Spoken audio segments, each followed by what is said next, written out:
Donc salut Florian. Salut Zina. C'est Résilire, l'émission littéraire sur les livres qui nous rendent plus résilients en temps de crise et qui, on espère en tout cas, nous aident maintenant à mieux tourner la page. Aujourd'hui, on va parler de Une vie étincelante de Irmgard Keun. En allemand, c'est Das Kunstseidene Mädchen. C'est paru dans les éditions du Typhon. Est-ce que tu veux dire peut-être deux mots sur cette maison d'édition qui est la tienne quand même ? Effectivement, donc les éditions du Typhon, on a fondé cette maison d'édition avec mon frère Yves Torres à Marseille. On a deux collections, une collection qui s'appelle Après la tempête et ce livre-là, donc Une vie étincelante d'Irmgard Keun, traduit par Dominique Autran, fait partie de cette collection. Cette collection porte sur la littérature post-conflit. Donc on voit après une période de crise, après une période de conflit, comment la littérature pousse un peu comme une plante rudérale sur les ruines d'un conflit, peut-être d'une certaine idée d'une civilisation. On peut voir les questions de déplacement de violence, de passer de violence physique à violence symbolique, la rémanence qui persiste après une période de conflit, avec en toile de fond l'horizon de la résilience. Irmgard Keun, donc quelqu'un de très célèbre en Allemagne. On connaît très bien son livre, surtout celui-ci. Il y a des pièces de théâtre, des films. Qu'est-ce qu'il faut savoir sur Irmgard Keun et sa vie étincelante ou pas d'ailleurs ? Alors, Irmgard Keun, effectivement, elle a tout connu dans sa vie, des très hauts et des très bas, des heures de gloire et puis des heures de chute. Il faut savoir que c'était une romancière star dans les années 30. Elle était admirée par Hans Fallada, l'auteur de Sol en Berlin, par Stefan Zweig, par Alfred Döblin, l'auteur de Alexanderplatz. Elle a écrit deux livres, un livre en 1931, son premier livre qui était un succès, Gilgi, et le second, celui-ci, Une vie étincelante, qui paraît était un succès incroyable parce qu'elle décrivait avec passion l'histoire d'une jeune femme moderne qui était pleine de désirs.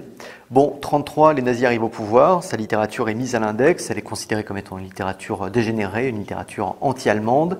En 1936, elle décide de quitter l'Allemagne nazie où elle peut plus vivre, et un régime qu'elle déteste, pour aller à Ostende, en Belgique, sur l'invitation de son... Un lieu magique et fameux. Exactement, oui. Ouais. Où il y avait donc des éditeurs et puis des écrivains, entre autres en exil, Stefan Zweig, Joseph Roth et son éditeur Hermann Kästen. Elle arrive là-bas à Ostende et c'est le coup de foudre pour Joseph Roth. Contraste, Joseph Roth est plus âgé, il est alcoolique, il va pas bien du tout.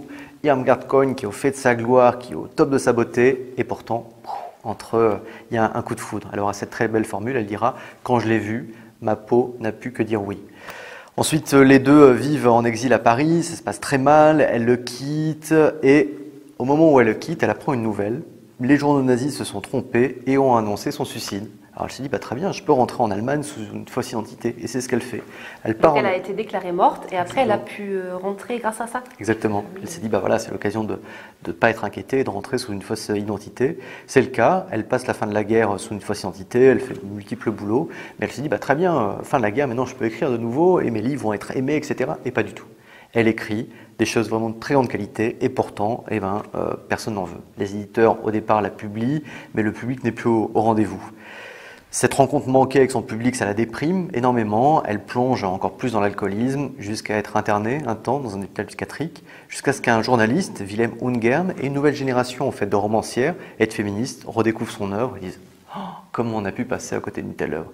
Et c'est à partir du milieu des années 70, donc de 75 jusqu'à sa mort en 82, que son œuvre est redécouverte, puis après régulièrement republiée en Allemagne par Ullstein. Donc c'est une vraie histoire cyclique parce qu'on redécouvre, on peut dire tous les 10 ans, tous les 20 ans, on redécouvre ce grand classique de la littérature allemande et même aujourd'hui, donc il y a plein de gens qui ne le connaissent pas encore et qui découvrent donc ce roman fabuleux. On va peut-être parler aussi du livre maintenant parce que c'est vrai que c'est comme tu as dit, ça a eu un grand succès à l'époque, mais c'est intemporel. On peut aussi le redécouvrir aujourd'hui parce que ça reste quelque chose de fascinant, une voix féminine très forte. Qu'est-ce qu'elle raconte alors dans ce livre-là ? Ça commence en 1931 à Cologne, donc une ville de taille moyenne allemande. On est avec Doris, et Doris, c'est une jeune femme qui a tout pour elle. Elle est belle, elle est intelligente, elle est vive, elle est spontanée, elle a de l'esprit, etc. Mais elle est pauvre. Elle fait un boulot qu'elle déteste, elle a plein d'aventures, histoire amoureuse, mais comme elle est pauvre, personne ne veut l'épouser véritablement. Et elle se dit, tiens, je vais devenir comédienne.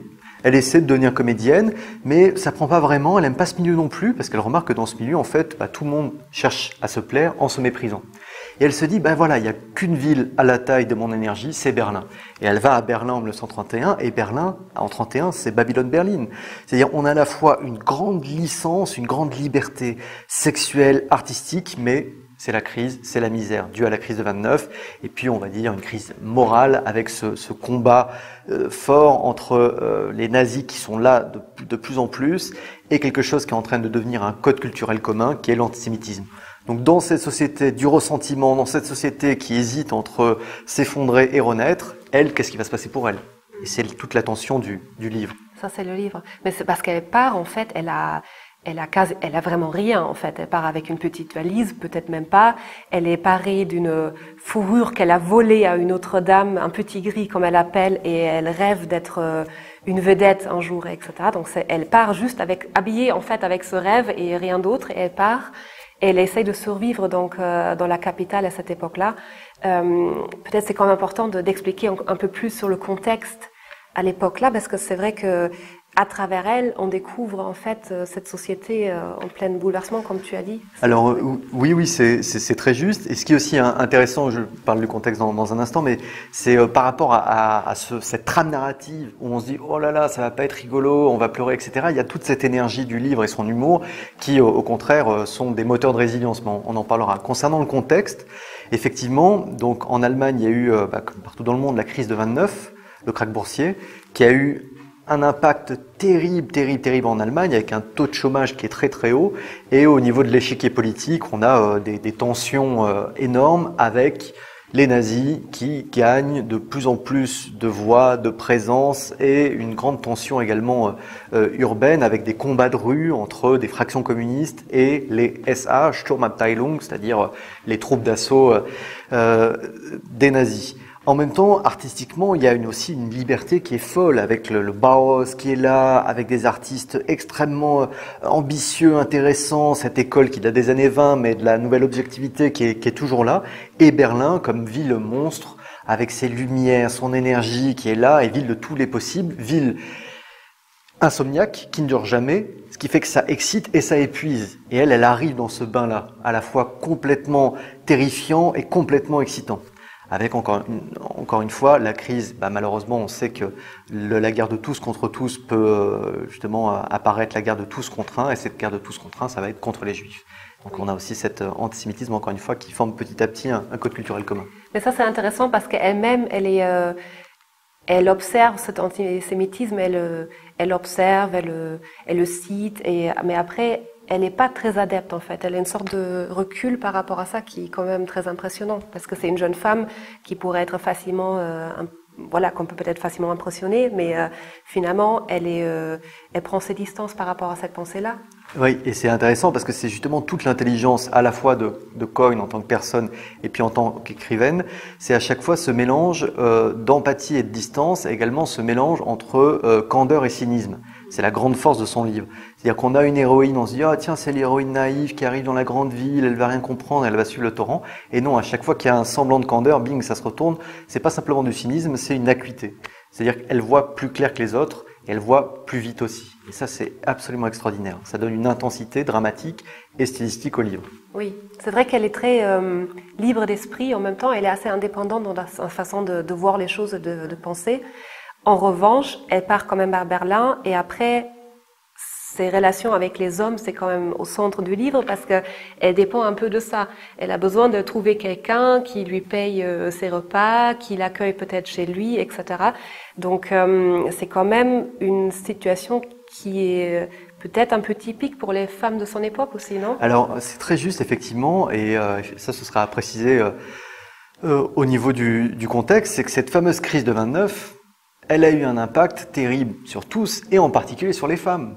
Parce que qu'est-ce qui s'est passé? Dans les années 20, il y a eu quand même des avancées, le droit de vote des femmes en Allemagne, il y a eu des avancées aussi féministes, progressistes, un petit peu à droite, à gauche. Arrive la crise de 29, qu'est-ce qui se passe? Hop, toutes ces avancées, petit à petit, sont balayées, détruites. On dit, bon écoutez, il n'y a plus de travail, donc toi la femme qui travaillait, tu vas vite retourner au foyer, etc. Donc elle voit ce contexte-là, qui est dur pour tous. Même si elle décide parfois de vendre son corps indirectement, en tout cas, il y a aussi des moments où elle décide de refuser, en fait, même si ça serait utile en fait pour elle dans un certain cadre professionnel, etc., elle ne fait pas tout ce qu'on la demande. Oui, et tu l'as très bien dit aussi tout à l'heure, l'une des questions centrales du livre, c'est la question du désir. Et c'était une incroyable, on peut dire, géomètre du désir. C'est-à-dire qu'elle analysait extrêmement bien toutes les relations de désir, qui peuvent passer également par des relations de pouvoir, des relations de soumission, des relations de domination. Et là-dessus, c'est une experte, parce qu'elle a saisi cette chose terrible qui est ce mélange de désir et de rivalité mimétique, c'est-à-dire qu'on ne cesse de désirer dans le désir de l'autre. Et ça, c'est quelque chose qui est vraiment au cœur du travail et de l'œuvre d'Irmgard Coyne. Et ce qui est aussi intéressant par rapport à cette absence de positionnement victimaire, c'est qu'en fait, Irmgard Coyne, elle avait en tête un modèle narratif et elle a voulu détruire ce modèle narratif-là. Ce modèle narratif, le cliché dans les films, au théâtre, au cinéma, etc., c'était « Oh, la gentille petite provinciale qui arrive dans la capitale et qui est séduite et abandonnée et en fait, elle se rend compte qu'il y a plein de vices dans la capitale, etc. » Elle dit « Ah non, en fait, il ne faut pas penser en termes de vices et vertus, ça ne l'intéressait pas. Au contraire, il faudrait plutôt penser justement en termes de désir. Un désir capable d'être porteur ou au contraire des forces annihilantes. Et c'est plutôt ce qui l'intéressait plutôt que de penser en termes de vices et vertus. » D'accord, mais parce que tu as mentionné donc ce côté novateur, etc., mais c'était quasiment scandaleux, parce que c'est vrai que c'est présenté comme un journal de jeunes femmes, mais elle joue aussi avec cette façon de raconter une histoire. Oui. Qu'est-ce qui est scandaleux là-dedans? Parce qu'elle disait ouvertement que c'était une femme avec du désir, qu'elle désirait autant qu'un homme, que sa peau était là, qu'il y avait pas simplement des besoins, mais quelque chose qui était une envie de sentir une sorte de tension déchirante. C'est vrai qu'elle est un peu entre le pragmatisme et elle a aussi un côté romantique en même temps, c'est-à-dire qu'elle sait que voilà, c'est peut-être bien de s'approcher de tel ou tel homme, mais en même temps, elle se permet aussi d'avoir du désir, comme tu dis, et de dire, une femme aussi a le droit de juste passer la nuit avec un homme juste parce qu'elle a envie et parce qu'elle est libre de faire ça et elle a le droit de décider et de choisir aussi. C'est vraiment intéressant. Mais on va peut-être lire un petit passage pour entendre cette voix qui est quand même unique. Je vais lire un tout petit passage en allemand, pour ceux qui comprennent la langue, parce que c'est vraiment extraordinaire. Et après, tu enchaînes en français. Donc la situation peut être vite expliquée. Elle arrive à Berlin, à la gare de la Friedrichstraße. Il y a une grande manifestation parce qu'il y a des politiciens français qui viennent d'arriver. Et donc il y a déjà cette ambiance un peu... avant la guerre, en fait, une sorte de tension en fait, qui se crée. Ich trieb in einem Sturm auf der Friedrichstraße, die voll Leben war und bunt und was Kariertes hat. Es herrschte eine Aufregung. Also ich dachte gleich, dass sie eine Ausnahme ist, denn so furchtbare Aufregung halten auch die Nerven von einer so enormen Stadt wie Berlin nicht jeden Tag aus. Aber mir wurde benommen und ich trieb weiter. Es war spannende Luft. Und welche rasten und zogen mich mit, und wir standen vor einem vornehmen Hotel, das Adlon heißt. Und war alles bedeckt mit Menschen und Schupos, die drängten. Und dann kamen die Politischen auf den Balkon, wie schwarze, milde Punkte. Und alles wurde ein Schrei, und Massen schwemmten mich über die Schupos mit auf den Bürgersteig und wollten von den großen Politischen den Frieden heruntergeworfen haben. Und ich habe mitgeschrien, denn die vielen Stimmen drangen in meinen Leib und durch meinen Mund wieder raus. Und ich weinte idiotisch aus Erschütterung. Das war mein Ankommen in Berlin. Und ich gehörte gleich zu den Berlinern, so mitten rein. Das machte mir eine Freude. Und die Politischen senkten staatsmännisch und voll Wohlwollen die Köpfe, und so wurde ich von ihnen mitbegrüßt. Und wir haben alle vom Frieden geschrien. Ich dachte, das ist gut und das muss es, denn sonst wird Krieg. Und Arthur Grönland gab mir einmal eine Orientierung, dass der nächste Krieg mit stinkendem Gas wäre, davon man grün wird und aufquillt. Und das will ich nicht. Und schrie darum mit zu den Politischen rauf.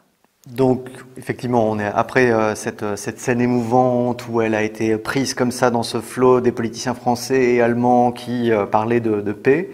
Et elle enchaîne, comme tu l'as dit, mais la version aussi, la suite en français. Donc, j'avais besoin de quelqu'un qui m'éclaire et l'énorme vague d'enthousiasme, en se retirant, a déposé sur mon rivage un homme. Nous sommes allés dans un café. Il était pâle et portait un costume bleu marine. Il avait un petit air de nouvel an, comme s'il venait de partager ses derniers sous entre le facteur et le ramoneur. Mais ce n'était pas le cas. Il était employé municipal et marié. J'ai bu du café, mangé 3 parts de tarte aux noix, dont une avec de la crème, car j'avais sacrément faim. et j'étais très avide d'explications politiques. J'ai donc demandé au monsieur Bleumarine et marié pourquoi ces hommes d'État étaient venus. Là-dessus, il se met à me raconter que sa femme a 50 de plus que lui. Je lui demande pourquoi on a poussé des cris en faveur de la paix alors que nous sommes justement en temps de paix ou du moins pas en guerre. Il me répond que j'ai des yeux comme des murs. J'avais peur de paraître idiote, mais j'ai demandé prudemment pourquoi les hommes politiques français nous avaient tellement émus du haut de leur balcon, et si ça voulait dire que les gens étaient d'accord quand il y avait partout un tel enthousiasme, et si c'était bien certain qu'il n'y aurait plus jamais la guerre. Alors le monsieur Bleumarine est marié, me répond qu'il vient du Nord, et que c'est pour ça qu'il est terriblement renfermé. D'ailleurs, je sais d'expérience que tous ceux qui commencent par dire « moi, vous savez, je suis un être terriblement renfermé », ne le sont justement pas du tout. Et qu'ils vont tout vous déballer, ça ne fait jamais un pli, et c'est ce qui va arriver. Ça a un côté très oral, bien sûr, mais aussi, comme tu as dit, faussement naïf. C'est-à-dire, on entend cette jeune fille qui parle comme elle réfléchit, qui n'a pas de filtre, mais c'est aussi une façon, en fait, de se mettre en scène elle-même et les personnages. Donc cette société à Berlin. Oui, et d'être effectivement très lucide sur ce que la société attend d'elle et ce que certains hommes attendent d'elle également. Et là-dessus, elle ne se fait aucune illusion sur les attentes et sur un certain désir. Et elle va rencontrer qui à Berlin, par exemple? Parce qu'il y a des différents personnages qui sont en quelque sorte un résumé de cette société berlinoise, non? Absolument, et ça c'est aussi intéressant, c'est-à-dire qu'au départ on pourrait se dire tiens, c'est l'ordre peut-être du récit, elle va parler que d'elle, et en fait pas du tout, elle fait les deux. C'est-à-dire que c'est à la fois un miroir et une caméra. Et en ce sens, elle va, à travers une galerie de personnages, sa meilleure amie, sa mère, d'autres personnages, un amant aussi, avec lequel elle espère qu'il pourrait peut-être y avoir une véritable histoire d'amour. En fait, elle va parcourir différentes couches de la société. Comme dans un roman picaresque, on passe comme ça d'une couche sociale à une autre. Et à chaque fois, elle nous en montre, l'air de rien, les ressorts. Mais tu dis que c'est un miroir, mais c'est un miroir brisé aussi parce qu'elle ne se voit pas très clairement non plus elle-même, peut-être, je ne sais pas, peut-être je me trompe, mais elle est tellement attachée à son rêve, elle l'abandonne pas. Et il y a quand même une scène, c'est un ton très léger, hein, il y a beaucoup d'humour, comme tu as dit, mais il y a quand même cette scène où elle est assise dans un petit restaurant ou un bar et elle a toujours ce petit gris sur les épaules qu'elle lâche pas. Parce que ça représente un peu son rêve de l'ascension sociale, voilà. Mais elle meurt presque de faim. Elle n'a pas mangé depuis des jours, elle est amaigrie, elle ne voit pas de sortie. Donc il y a quand même un côté tragique. Est-ce que tu penses qu'elle est clairvoyante quand même à son propre destin? Ah oui, ça c'est une très, très bonne question. Effectivement, il y a sans cesse, au même titre qu'il y a cette oscillation entre candeur et cynisme, on pourrait dire qu'il y a également une oscillation entre, on peut appeler ça mensonge romantique et vérité romanesque. C'est-à-dire qu'elle est là, elle a envie de gloire, de ces choses que la société lui vendrait, lui promettrait. Elle a envie de pouvoir sortir de la misère, de plus être confrontée à ça, peut-être même plus être confrontée au déchirement du désir, au fait d'être une personnalité comme ça éclatée. Et en même temps, des moments de lucidité en disant, bah non, en fait, ça se passera toujours comme ça, quoi. Mais à la fin, elle dit une phrase que j'ai notée parce que je la trouvais extraordinaire. Elle dit « Je ne veux pas travailler, mais j'ai dans le ventre des bouchons qui m'empêchent bien de sombrer. » Et donc c'est vrai que même si les vagues sont très hautes, elle flotte, elle arrive à survivre, à rebondir aussi à chaque fois. Même si on pense qu'il n'y a pas d'issue, elle trouve toujours une solution. Et pourquoi, tu penses, est-elle aussi résiliente ? Je pense que tout le texte, on l'a entendu un petit peu avec la langue, et toute l'écriture d'Irmgard Cohn, que ce soit son écriture ou le sujet, sont traversées par l'élan vital. Mais il y a aussi peut-être l'écriture, l'acte d'écrire, peut-être ça la rend résilient aussi. Il y a un moment où elle décrit la page de son cahier comme un lit qui accueille ses pensées et qu'au moins ses pensées peuvent se reposer quelque part, même si elle n'a pas de lit, elle doit rester dans ce restaurant toute la nuit, mais elle a l'écriture. Ça fait partie peut-être aussi de sa façon de s'affirmer elle-même, même si elle est toute seule, elle trouve toujours une scène pour se présenter. Ah oui, et puis ça permet aussi des moments de stabilisation dans cette folie berlinoise. C'est-à-dire que c'est un univers extrêmement énergique, ça n'arrête pas, etc. Et au bout d'un moment, il faut réussir peut-être à freiner pour ne pas être complètement pris par le torrent. Et sa façon de freiner, c'est son humour et l'écriture. Et pourquoi on devrait le lire aujourd'hui, ce livre? Pour tout ce qu'on vient de dire. Pour tout ce qu'on vient de dire, c'est vrai. Non, parce que c'est vrai que ça joue dans les années 30, il y a parfois aussi des petites choses où aujourd'hui on se dirait, ok, les femmes aujourd'hui c'est quand même plus ça, heureusement. Donc c'est pas du tout la même situation, voilà, même si on pourrait peut-être dire que chaque crise fait surgir un peu parfois les mêmes phénomènes, les mêmes réactions chez les gens et tout ça, on le voit depuis 1 an et demi, que souvent on a les mêmes types de réactions et c'est des choses qui se répètent et c'est très intéressant en fait de voir, pour nous aussi, de voir ce miroir qui est ce livre-là, de dire en fait il y avait toujours ce personnage-là qui avait une théorie de complot, il y avait aussi la jeune femme en fait qui voulait juste survivre et qui reste très clairvoyante. N'est-ce pas ça aussi? Oui, c'est vrai que ce qui est important et ce qui est fou dans ce livre-là, c'est sa lucidité. Sa lucidité aussi par rapport à peut-être de temps en temps une attente d'une solidarité assez grande.